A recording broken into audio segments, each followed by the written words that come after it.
Для истории 100 лет – это не так уж и много для истории. Для этноса, для развития этноса, для становления этноса, для его трансформации – это много, конечно. Потому что за этот период произошло очень большое количество событий, связанных с трагедией, события, связанных с возрождением, события, связанных со становлением и развитием чеченской государственности. 1922 год. Завершилась гражданская война.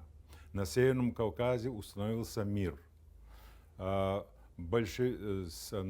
Кавказ пришли большевики со своей идеологией, со своими намерениями, и они, естественно, перед чеченским народом, для того, чтобы чеченский народ был за это государство, за советскую власть, объявила, что вам будут переданы земли и так далее, ваши обычаи, ваша религия неприкосновенна и так далее, и так далее. Конечно, чеченцы сразу воспряли духом и начали трудиться на благо нового государства, советской власти. Но когда они увидели, что это государство не выполняет взятые на себя обязательства, они начали потихоньку сопротивляться, потихоньку в какой-то степени происходило отторжение от власти этого народа. И когда мы говорим, что было бы, как я уже сказал, история не имеет сослагательного наклонения. Вот мы имеем ту историю, которая сейчас у нас есть. Вот советская власть делала очень многое, чтобы в политическом плане чеченцы не росли.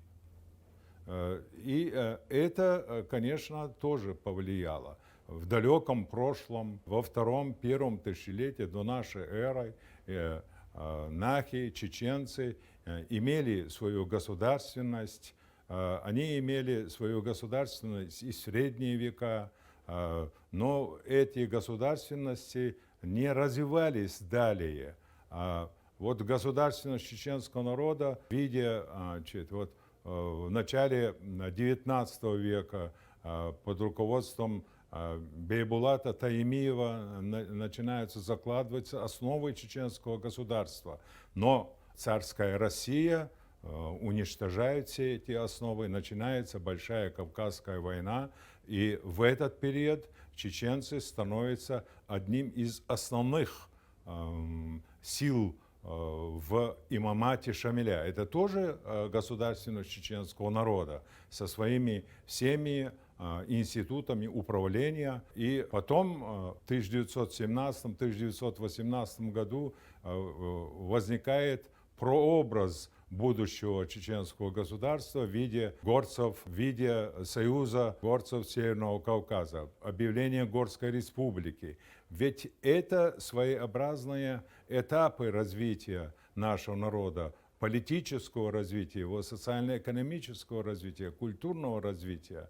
Самый трагичный 1944 год, февраль 1944 года, но через это тоже, по всей видимости, пришлось бы пройти. Это трагический такой период развития в истории чеченского государства, государственности чеченского народа, но эта трагедия не сломала чеченцев.